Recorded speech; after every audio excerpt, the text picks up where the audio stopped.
चलिए देखिए, हम लोग पढ़ रहे थे बाबू इसमें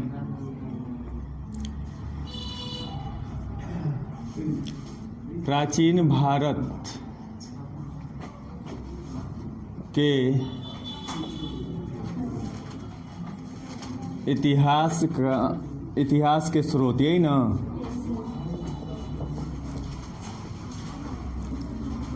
ठीक है, तो उसमें हम लोग प्राचीन भारत से ही संबंधित चीज़ों को पढ़ रहे थे। अब आप लोग आपस में बात नहीं कीजिए, ठीक है। अब पूरा ध्यान यहाँ दीजिए, तब चीज़ें समझ में आएंगी, नहीं तो ऊपर से ही चला जाएगा। अब प्राचीन भारत के इतिहास के जो स्रोत थे, मैंने आपको बताया था, इसमें हम लोग पढ़े थे 4 स्रोतों के बारे में पढ़े थे। जो पहला स्रोत था वो था धार्मिक ग्रंथ था। क्या था बाबू? धार्मिक ग्रंथ था, यही था ना। अब इस धार्मिक ग्रंथ में हमने पढ़ चुका पूरा जितना था। तो सबसे पहले हम इसमें क्या पढ़े थे? वेद पढ़े थे। क्या पढ़े थे? वेद पढ़े थे, जिसमें आपका कौन कौन सा था? ऋग्वेद, यजुर्वेद, सामवेद और अथर्ववेद। और उसके वेद के बाद आया था वेदांग। वेदांग पढ़े थे हम। इसकी संख्या कितनी थी? 6 वेदांगों के बारे में हमने पढ़ लिया था। फिर उसके बाद आया था उपनिषद। तो इसमें संख्या थी 108। और इसमें जो महत्वपूर्ण उपनिषदों का नाम था, उससे संबंधित जो प्रश्न पूछे जाते हैं, उसके बारे में मैंने आपको पढ़ा चुका। अब देखिए, उपनिषद के बाद क्या आया था? पुराण मैंने पढ़ाया था, जिसकी संख्या 18। पुराण के बाद क्या पढ़े थे हम लोग? उपपुराण भी पढ़ लिए थे। उसके बाद आरण्यक पढ़े थे। आरण्यक यही था ना। उसके बाद खत्म हो गया था, और कोई था नहीं ना हेडिंग। तो इतना हम लोग धार्मिक ग्रंथ में, और इसके अंदर जितने महाकाव्य भी पढ़े थे हम लोग। महाकाव्य पढ़े थे, जिसमें आपका रामायण और महाभारत भी था। महाभारत भी था। ये हम धार्मिक ग्रंथ से संबंधित कुछ चीज़ों को पढ़ चुके थे, ठीक है। अब आइए ध्यान दीजिए यहाँ पे। अब हम पढ़ते हैं दूसरा जो इसका पार्ट है, वो है ऐतिहासिक ग्रंथ। ऐतिहासिक ग्रंथ, ग्रंथ कह लो या साहित्य कह लो, है ना। अब ऐतिहासिक ग्रंथ, अब यहाँ पे थोड़ा ध्यान दीजिएगा, क्योंकि यहाँ से बहुत सारे प्रश्न बनते हैं। आप किसी भी परीक्षा में जाओ, बहुत सारे प्रश्न बनते हैं, ठीक है। कॉपी आप लोग क्यों पलटते हो जब मैं समझाना शुरू करता हूँ? तो यहाँ है, यहाँ देखिए, ठीक है। देखो बाबू, यहाँ पे देखो। अब देखो, ऐतिहासिक ग्रंथ कह दो या ऐतिहासिक साक्ष्य भी कह सकते हैं इसको, ठीक है। या आप साहित्यिक साक्ष्य भी इसको कह सकते हैं, क्योंकि यहाँ से जो साक्ष्य मिलते हैं वो साहित्य से संबंधित साक्ष्य मिलते हैं। मतलब विभिन्न जितने आपके प्राचीन समय में जो लेखक हुए, और उन लेखकों के द्वारा लिखी गई जो किताबें थीं, और उन किताबों में जो मिला हमें इतिहास से संबंधित जानकारी मिलता है, तो वहाँ से हम स्रोत के रूप में उसको ले लेते हैं, ठीक है। अब हम यहाँ पे ये देखेंगे कि कौन कौन से वो लेखक थे या कवि थे, जिन्होंने किस किस चीज़ की रचना की, और वहाँ से हम इतिहास के संबंध में क्या क्या जानकारी प्राप्त करते हैं, ठीक है। तो चलिए यहाँ पे हम बात करते हैं। तो ऐतिहासिक ग्रंथ में जब हम आते हैं, तो सबसे पहला नंबर आता है आपका कल्हड़ का नाम आता है। किसका नाम आता है? कल्हड़ का, जिसका रचना है राजतरंगिणी। क्या नाम है? राजतरंगिणी। तो ध्यान दीजिएगा, पहला नाम आता है कल्हड़। क्या नाम आता है? कल्हड़ था। इसकी जो रचना थी, जिसका नाम है राजतरंगिणी। क्या नाम है? राजतरंगिणी। राजाओं की नदी कहा गया है। क्या कहा गया है? राजाओं की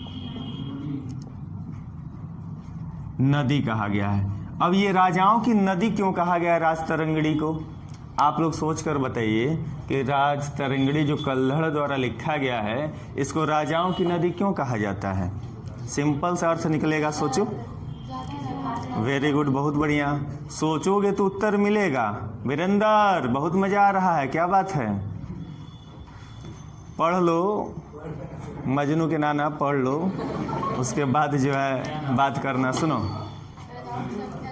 ठीक है। तो राजाओं की नदी का मतलब ये हुआ कि जो राज तरंगड़ी है, इसमें राजाओं के नामों की संख्या अधिक है, मतलब अत्यधिक राजाओं के और उनके राजवंशों का वर्णन किया गया है, ठीक है। इसलिए हम राज तरंगड़ी को राजाओं की नदी भी कहते हैं, क्योंकि बहुत सारे राजाओं के इतिहास के बारे में इसमें लिखा गया है, ठीक है। अब कहता है, दूसरा प्रश्न यहाँ से पूछता है कि जो राज तरंगड़ी है वो किस इतिहास से संबंधित है, कहाँ का इतिहास बताता है भारत के? तो कश्मीर के। किसके? कश्मीर। कश्मीर के इतिहास से संबंधित है, संबंधित। तो यह बहुत ही मोस्ट इम्पॉर्टेंट है। आपके पीसीएस से लेकर जितने भी एग्ज़ाम हुए हैं, कभी न कभी ये प्रश्न पूछा जा चुका है और भविष्य में भी पूछा जा सकता है, इसलिए इस पर विशेष ध्यान दीजिएगा, ठीक है। कि कल्हड़ ने राज तरंगड़ी लिखा था, इसी को हम राजाओं की नदी कहते हैं, और इसमें कश्मीर के इतिहास से संबंधित हमें साक्ष्य मिलते हैं, मतलब कश्मीर से संबंधित। कश्मीर कहाँ है पता है आप लोगों को? जो भारत का नक्शा आप देखोगे, देखे हो, तो ये जो ऊपरी हिस्सा है भारत का, वो क्या है? कश्मीर है ना। तो वहां पे कौन कौन से राजा, क्या हुआ? हाँ भाई, यहाँ से खींच दो, ये लद्दाख हो गया, ये कश्मीर हो गया, बट गया है अब, ठीक है। तो भूगोल पढ़े ही हो, तो बस मैं बोलता हूँ तो समझ लिया करो, ठीक है। तो कश्मीर में कौन से राजा हुए और उन राजाओं के द्वारा कौन कौन से कार्य किए गए, ठीक है, अपने राज्य में, और अपनी राज्य व्यवस्था उन्होंने कैसे सुदृढ़ किया, और जितनी भी चीज़ें, जितनी भी घटनाएं हैं उनके राज्य से संबंधित, वो सारा का सारा व्याख्या आपके राज तरंगड़ी से प्राप्त होता है, ठीक है। अब आइए, जब पहला हो जाता है तो दूसरे नंबर पे आते हैं। तो दूसरे नंबर पे जो सबसे महत्वपूर्ण आपका जो किताब का नाम आता है, वो आता है गार्गी संहिता। क्या आता है बाबू? गार्गी संहिता। किसने लिखा था? कात्यायन। नाम सुने हैं? कात्यायन ने क्या लिखा था बाबू? गार्गी संहिता। गार्गी संहिता। अब कात्यायन ने लिखा था गार्गी संहिता। यहां से पीसीएस में प्रश्न बना था, ध्यान से सुनिएगा। अभी थोड़ा सा घुमा के पूछ दिया था तो बच्चे कंफ्यूज हो गए थे। आपसे पूछा था क्या जी? याज्ञवल्क्य और गार्गी का संवाद मिलता है, उसमें संवाद की बात की गई है, और यहाँ पे गार्गी संहिता के नाम से पुस्तक लिखा गया है, ठीक है। पुलिस में भी पूछता है, हम कह नहीं रहे, जो भी मैं पढ़ा रहा हूँ यहाँ पे किसी न किसी एग्जाम में पूछा गया है या फिर भविष्य में पूछा जा सकता है, इसलिए थोड़ा बढ़िया से पढ़िए इसको। देखिए, कात्यायन आपके लिखे थे गार्गी संहिता। इसी गार्गी संहिता को हम कहते हैं यह एक ज्योतिष ग्रंथ है, ज्योतिष ग्रंथ है। यहाँ से प्रश्न पीसीएस में पूछा था, अभी बता रहा हूँ कैसे पूछा था। तो याद रखिएगा, जो गार्गी संहिता है वो क्या है बाबू? एक ज्योतिष ग्रंथ है। क्लियर है? एक ज्योतिष ग्रंथ है। आपसे पीसीएस में क्या किया था? प्रश्न दिया था कि निम्नलिखित में ज्योतिष ग्रंथ है ना। 4 किताबों का नाम लिख दिया था, ठीक है। जैसे आपका राज तरंगड़ी लिख दिया, गार्गी संहिता लिख दिया, 2 और किताबों का, रामायण लिख दिया, महाभारत लिख दिया। तो आप जानते रहोगे कि गार्गी संहिता ही हमारा ज्योतिष ग्रंथ है, तभी तो टिक लगा के आओगे। तो ये पीसीएस में इस तरह से प्रश्न बन चुका है। तो ध्यान दीजिएगा कि जो गार्गी संहिता है वो क्या है बाबू? ज्योतिष ग्रंथ है। अब गार्गी संहिता से हमें किस चीज की जानकारी मिलती है बाबू? गार्गी संहिता से बताइए, यवन आक्रमण की जानकारी मिलती है। किसकी? यवन आक्रमण की जानकारी मिलती है। यह बहुत इंपॉर्टेंट है। यवन आक्रमण की जानकारी मिलती है, आक्रमण की जानकारी मिलती है, ठीक है। अब देखिए, कहता है यवन आक्रमण की जानकारी मिलती है का क्या मतलब है? हम लोग इतिहास में जब आगे पढ़ेंगे तो यवन आक्रमण हमें पढ़ना है, और यहाँ से भी पीसीएस, एसएससी, बैंक, टेट, पेट सब जगह से प्रश्न पूछा है। ये बहुत ही इंपॉर्टेंट है, यवन आक्रमण। ठीक है, तो थोड़ा सा मैं यहाँ पे हिंट कर दे रहा हूँ, आपको बता दे रहा हूँ कि यवन आक्रमणकारी कौन थे भाई। कहता है कि यवन आक्रमण के बारे में, तो सबसे पहले यवन आक्रमणी जो आता है वो होता है हिंद यूनानी। इसका नाम क्या है? हिंद यूनानी थे। क्या चीज? हिंद यूनानी थे। फिर आप सुने होंगे शक, पल्लव, कुषाण, पढ़े हैं? शक, पल्लव, कुषाण। तो हिंद यूनानी, फिर शक, फिर पल्लव, फिर कुषाण।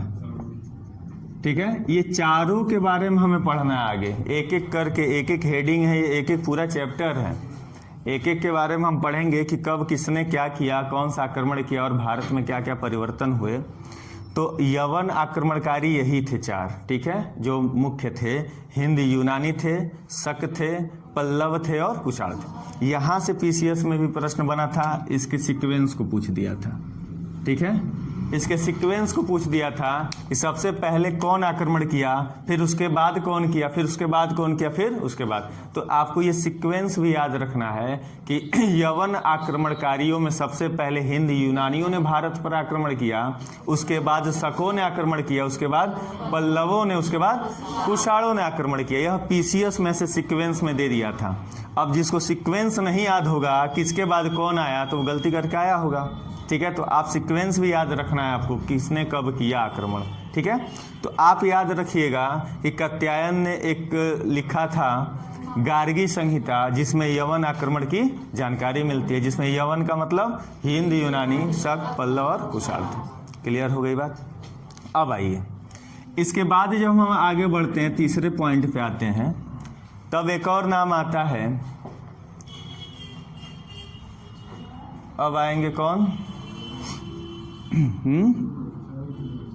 अभी चाणक्य को मत लाइए। ठीक है, अब आएंगे आपके पतंजलि। ठीक है, कौन आएंगे? पतंजलि ने क्या लिखा था? महाभाष्य। इसको भी याद रखिएगा, महाभाष्य। पतंजलि ने क्या लिखा था बाबू? महाभाष्य लिखा था। आप गुरु रामदेव का नाम सुने होंगे। इनके जो प्रोडक्ट आते हैं किस नाम से आते हैं? पतंजलि के नाम से आते हैं। तो यही पतंजलि भाई साहब हैं, इन्हीं के नाम पे उनके प्रोडक्ट का नाम पड़ा है पतंजलि। ठीक है, ये जो महाभाष्य लिखा गया है, तो महाभाष्य में किसकी जानकारी मिलती है? शुंगों की। किसकी? शुंगों की जानकारी मिलती है। शुंगों की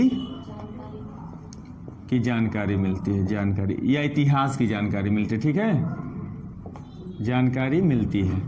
अब देखिए, ये जो शुंग का मतलब शुंग वंश के बारे में हमें आगे पढ़ना है। आप नाम सुनोगे, पुष्यमित्र शुंग, नाम सुने हो इतिहास में, पुष्यमित्र शुंग। तो जो पुष्यमित्र शुंग थे, जो पतंजलि थे, उन्हीं के दरबार में रहते थे। पुष्यमित्र शुंग के दरबार में रहते थे। और ये क्या थे बाबू? उनके पुरोहित थे। क्या थे?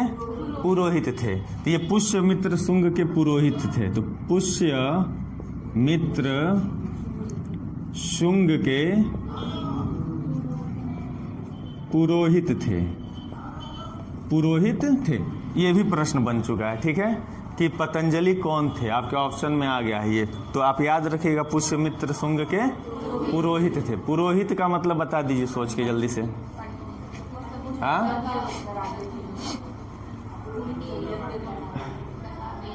पुरोहित का मतलब जैसे हम लोग अपने कहते हैं ना कि हमारे घर के गुरुदेव हैं, गुरु हैं, पंडित जी हैं। मतलब आपके घर का जो भी अनुष्ठान होता है, जो भी पूजा पाठ कराया जाता है, जो भी यज्ञ संपन्न कराया जाता है, वो आपके पंडित जी कराते हैं। तो आपके पुरोहित हो गए वो। उसी तरह से इनके पुष्यमित्र शुंग के पुरोहित थे। जो भी काम करना होता था यही करते थे, गुरु थे उनके। ठीक है, तो आप याद रखिएगा, पुष्यमित्र शुंग के पुरोहित कौन था? पतंजलि थे। इन्होंने क्या लिखा था? महाभाष्य। और महाभाष्य में किसकी जानकारी मिलती है?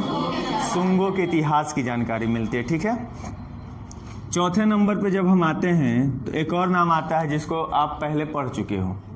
ठीक है, पाणिनि। किसका नाम आता है? पाणिनि। मैंने पढ़ाया था, क्या लिखे थे बाबू? पाणिनि। पाणिनि ने एक पुस्तक की रचना की थी जिसका नाम है अष्टाध्यायी। तो अष्टाध्यायी को हम एक और नाम से जानते हैं, इसको कहा जाता है कि यह संस्कृत व्याकरण की प्रथम पुस्तक है। मैंने बताया था पीछे कि अष्टाध्यायी को क्या कहा जाता है? यह संस्कृत व्याकरण की प्रथम पुस्तक है। ये भी पूछा जा चुका है प्रश्न, तो याद रखिएगा कि जो अष्टाध्यायी है वो संस्कृत व्याकरण की क्या है बाबू? प्रथम पुस्तक है। ठीक है, अब यहां से किसकी जानकारी मिलती है भाई? अष्टाध्यायी के पाणिनि से क्या आपको मिलता है? बताओ, सोच के बताओ। पाणिनि का जो अष्टाध्यायी से कहाँ की जानकारी मिलती है? तो जो मौर्य काल आप पढ़ते हो, ठीक है, तो मौर्य काल से पहले की जो इतिहास है, मौर्य काल के पहले का जो इतिहास है उसकी जानकारी कहाँ से मिलती है आपको? अष्टाध्यायी से। तो आप याद रखना कि मौर्य से पहले के इतिहास की जानकारी, इतिहास की जानकारी मिलती है। अब देखिए, जैसे यहाँ पे पतंजलि के बारे में हमने पढ़ा था, पुष्यमित्र शुंग से संबंधित है, उसी तरह से एक रचना आती है कालिदास की। कालिदास का नाम सुने हैं आप लोग? कालिदास वास्तव में काले थे क्या? हाँ, उनका नाम कालिदास था। क्या बात है, ठीक है। अब देखो उनका जिक्र आता है कालिदास, चलो उनको भी देख लो। कालिदास, इनका एक रचना आता है, बहुत ही फेमस नाटक है, मालविकाग्निमित्रम। क्या नाम है?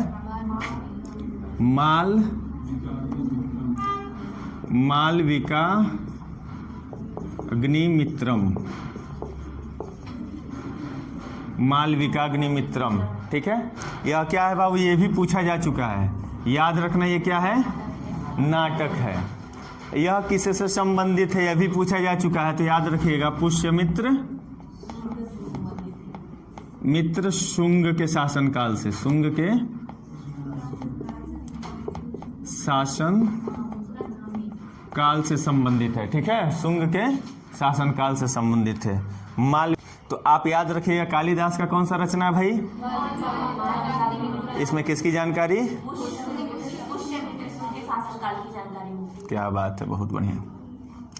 एक और आता है बाबू, आपसे बहुत ही फेमस ये प्रश्न बनता है, कहता है कौटिल्य का नाम सुने हो? इसका एक और नाम है चाणक्य, और एक और नाम है विष्णुगुप्त। ये तीनों नाम याद रखिएगा, इसका नाम भी पूछा है एसएससी बैंक वगैरह में। ठीक है, नाम भी पूछ दिया है कि कौटिल्य को और किस नाम से जाना जाता है, तो विष्णुगुप्त उसमें ऑप्शन में दिया था। ठीक है, तो इनका तीनों नाम याद रखिएगा, जो कौटिल्य वही चाणक्य है, जो चाणक्य है वही विष्णुगुप्त है। क्लियर है? अब आइए, इन्होंने एक पुस्तक की रचना की थी अर्थशास्त्र का। किसका?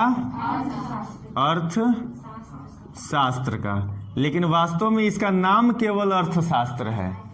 ठीक है, लेकिन इसमें जो जानकारी प्राप्त होती है वो राजनीति से संबंधित जो जानकारी होती है वो इस बुक में प्राप्त होती है। तो आप याद रखिएगा, जो ये अर्थशास्त्र पुस्तक है ये राजनीति से संबंधित पुस्तक है। ठीक है, अर्थशास्त्र से संबंधित नहीं है, किससे है? राजनीति से संबंधित है। थोड़ा कंफ्यूजन होता है, नाम अर्थशास्त्र है लेकिन जानकारी किसी और चीज का मिल रहा है। किसका मिल रहा है बाबू? राजनीति शास्त्र, राजनीति शास्त्र से संबंधित है, शास्त्र से संबंधित है। ठीक है, याद रहेगा। अब देखिए यहां से अब प्रश्न और बनता है, क्या कहता है कि जो अर्थशास्त्र है कौटिल्य का या फिर विष्णुगुप्त का, आप कह लो चाणक्य का, ठीक है, ये इसका जो अर्थशास्त्र, इसकी तुलना एक पाश्चात्य मतलब आपके वेस्टर्न फिलोसफर हैं जिनका नाम मैकियावेली है। कितने ने नाम सुना है? पढ़े हैं? मैं भी पढ़ा हूँ।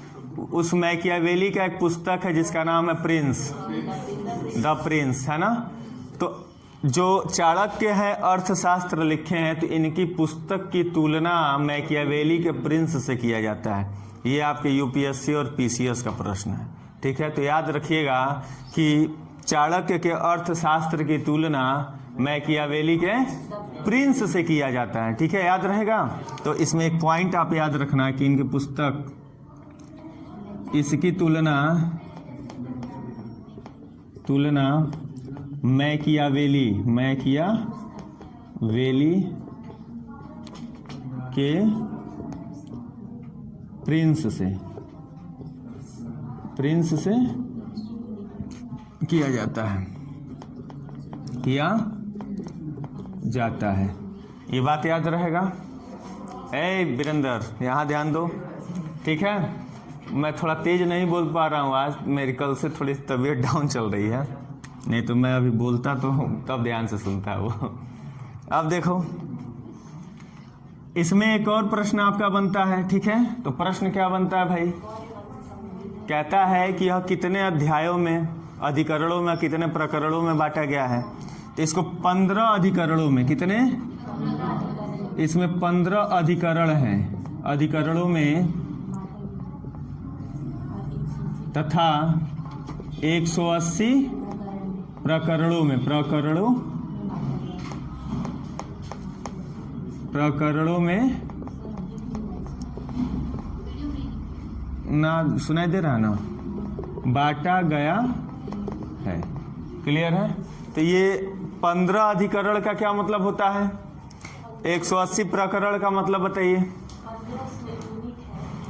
हाँ, अधिकरणों का मतलब अध्याय होता है, मतलब जो अर्थशास्त्र की पुस्तक है उसको 15 अध्यायों में, चैप्टर्स में, उसके लेसन्स में बांटे गए हैं। और 180 प्रकरण उसके उपखंडों में, है ना, उसके उपखंडों में बांटे गए। जैसे प्रधानमंत्री, उप प्रधानमंत्री, राष्ट्रपति, उपराष्ट्रपति, उसी तरह से अधिकरण, उसका उप अधिकरण को प्रकरण बोल दिए हम। बात समझ में आ रही है? तो उसमें बांटा गया है। क्लियर है इतना? अब एक और प्रश्न यहाँ से बनता है, ध्यान से सुनिएगा, कि अर्थशास्त्र को संस्कृत में लिखा गया था, इसको हिंदी में किसने ट्रांसलेट किया है? तो साम शास्त्री। क्या नाम है उनका? तो साम शास्त्री। साम अनुवादक कौन है इसके? अनुवादक, याद रखिएगा, अर्थशास्त्र के अनुवादक का नाम है साम शास्त्री, याद रहेगा। अब इसमें सबसे महत्वपूर्ण क्या पूछता है? कहता है कि यह किसके बारे में बताता है?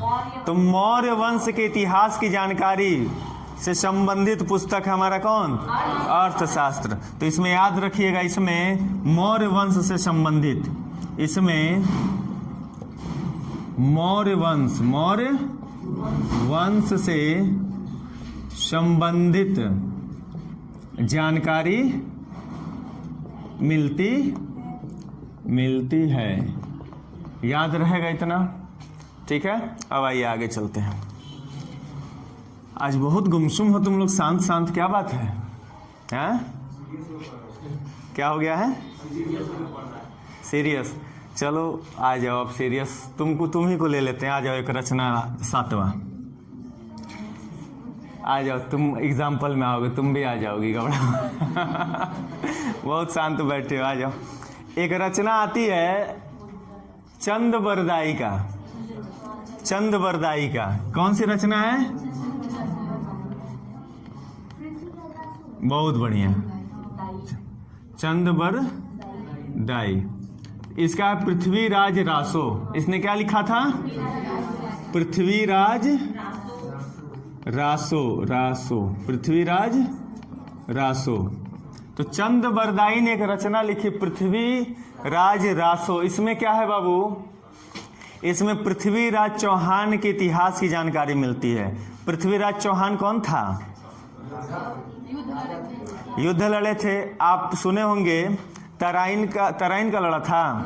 किसका लड़ा था? तराइन का प्रथम युद्ध 1191 में हुआ था, तो मोहम्मद गौरी से आपके यही लड़े थे ना, तो ये जीत गया था।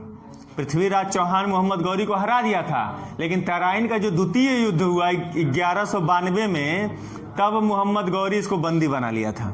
ये हार गए थे पृथ्वीराज चौहान, ठीक है। अब उस घटना के बारे में पृथ्वीराज चौहान के दरबार में कवि रहते थे जिनका नाम था चंदबरदाई। इस कवि का क्या नाम था? चंदबरदाई। और उस कवि ने एक पृथ्वीराज रासो मतलब पृथ्वीराज चौहान के जीवन पर, ठीक है, एक पुस्तक लिखी। उसी पुस्तक का नाम है पृथ्वीराज रासो, ठीक है। अब क्या हुआ इसकी कहानी थोड़ी सी जान लो। अब जो मोहम्मद गौरी था इनको बंदी बना लिया था, तो बंदी बनाने के बाद कारागार में डाल दिया इनको, ठीक है। जो कारागार में जब डाल दिया तो कहा कि तुम मेरे सामने अपना सिर झुका लो, मैं तुम्हें माफ कर दूंगा, छोड़ दूंगा, जीवित छोड़ दूंगा। लेकिन भाई राजपूत था भाई पृथ्वीराज चौहान उस समय, और उनको कहा जाता था सिर कटा सकते हैं लेकिन सिर झुका सकते नहीं हैं। तो वो कहता था सिर काट दो लेकिन मैं सिर नहीं झुकाऊंगा। तो उसके लिए क्या किया उसने, गरम सरिया को गरम किया, जो छड़ होता है, और उसकी दोनों आंखें फोड़ दी। गरम एकदम तप्त लाल करके उसकी आंखों में सरिया घुसा दिया, उसकी आंखें दोनों फूट गई, ठीक है। पृथ्वीराज चौहान बहुत बड़ा योद्धा था, लंबा चौड़ा हट्टा कट्टा शरीर था उसका, ठीक है। उसके बाद क्या हुआ, जो पृथ्वीराज ये चंदबरदाई था ये बहुत ज़्यादा स्नेह करता था अपने राजा से, ठीक है। कहा कि अब उनकी जान हम कैसे बचाएं, ठीक है। और जो मोहम्मद गौरी था इससे कविताएं कहलवाता था, सुनता था, क्योंकि बहुत अच्छी अच्छी कविताओं की रचना इन्होंने किया था।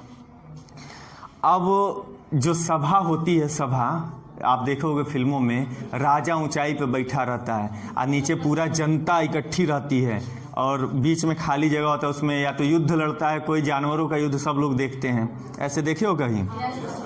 तो उसी तरह का था, पूरा घेरा गया, बनाया गया था, ठीक है। तो जो चंदबरदाई थे वो गए मोहम्मद गौरी के पास और कहे कि हे महाराज, जो पृथ्वीराज चौहान हैं ये शब्द भेदी बाण चलाते हैं। तो शब्द भेदी बाण क्या होता है, मतलब बिना देखे केवल शब्दों को सुन के वो निशाना लगा सकते हैं। जैसे आप राजा दशरथ के बारे में पढ़े होंगे, राजा दशरथ भी शब्द भेदी बाण चलाते थे। तो वही श्रवण कुमार अपने माता पिता को ले जा रहे थे, तो पानी भरने गए तो केवल पानी की गड़गड़ाहट हुई तो जंगल में उनको लगा कि ये जानवर है कोई, और केवल शब्द सुन के उस दिशा में बाण छोड़ दिए, तीर चला दिए, जाके श्रवण कुमार को लग गया, ठीक है। तो मर गए, मृत्यु हो गई। तो इसी तरह से ये भी शब्द भेदी बाण चलाते थे। तो मोहम्मद गौरी बहुत प्रसन्न हुआ, भाई उधर के आक्रमणकारी जो भी थे कुछ नहीं जानते थे, सब विद्या यही थी। तो कहा कि ठीक है, दरबार बुलाया जाए, वहाँ पे मैं देखूंगा कि उसका निशाना कैसा है। ऐसने कह दिया था कि उसका निशाना अचूक है, चूकता ही नहीं है। अब जो है मोहम्मद गौरी सिंहासन पर बैठा है, ठीक है। कुछ दूरी पे, उतनी दूरी पे जो है आपके पृथ्वीराज चौहान आँख फूटा हुआ है, ऐसे खड़े हैं बेचारे आराम से। अब वहाँ से पूरी सभा खड़ी है, पूरी सभा जो है देख रहा अपने राजा को, तो बहुत त्राही त्राही हो गया कि मेरे पृथ्वीराज चौहान की ये दशा आ गई। अब उनको बाण दिया गया और तीर दिया गया, धनुष और तीर दिया गया, और उनसे कहा गया कि जो चंदबरदाई हैं ये बताएंगे आपको कहाँ निशाना लगाना है, और वहीं पे आप निशाना लगाइएगा। अब जो है चंदबरदाई बहुत खुश हुआ, और उन सबको संस्कृत हिंदी आता नहीं था, समझे सब। तब चंदबरदाई कहे, कविता बोले। अब पृथ्वीराज चौहान धनुष लेके खड़े हैं, बोलो तो मारू मैं, क्योंकि उनको दिख नहीं रहा था। और सामने जो है सिंहासन में बैठा था मोहम्मद गौरी। तब ये कहे कि 4 बांस 24 गज, अंगुल अष्ट प्रमाण, ता ऊपर सुल्तान है, मत चूको चौहान, ठीक है। ये कहे 4 बांस 24 गज, मतलब ऊंचाई बता दी, इतनी ऊंचाई पे बैठा है। अंगुल अष्ट प्रमाण, मतलब अपने 8 अंगुलियों के बराबर कोण बना लो, कोण, ठीक है। और उतनी ऊंचाई को भाप लो कि 4 बांस 24 गज, अंगुल अष्ट प्रमाण, ता ऊपर सुल्तान, मतलब उसके ऊपर सुल्तान बैठा, मत चूको चौहान। अब तुरंत ऐसे उठा मारा धाए से सीधे मोहम्मद गौरी के सिर में खत्म। बात समझ में आ गया? तो ये कहानी था इसमें, और ये जो है चंदबरदाई पृथ्वीराज रासो लिखे थे। क्लियर? याद रखिएगा, बहुत बार पूछा है। क्लियर है? अब देखो, बाण भट्ट हर्षचरित याद रखिएगा, 8वां क्या याद रखिएगा? बाण भट्ट, इन्होंने लिखा था हर्ष चरित।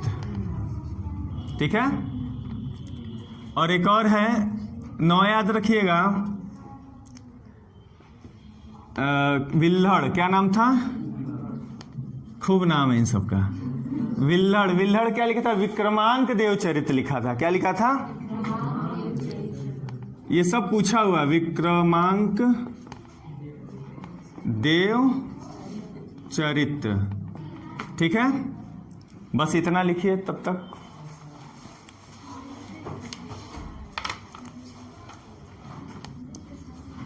एक है विशाखा दत्त। मुद्रा राक्षस का नाम सुने हो, मुद्रा राक्षस, ये सब पूछा गया प्रश्न, लिख लीजिए।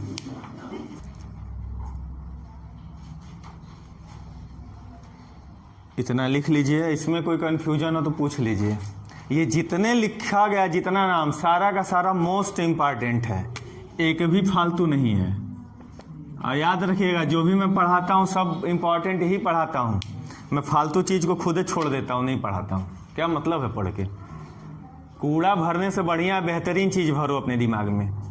कूड़ा काम नहीं करेगा, जो बेहतरीन चीज़ें वही काम करेंगी परीक्षा में।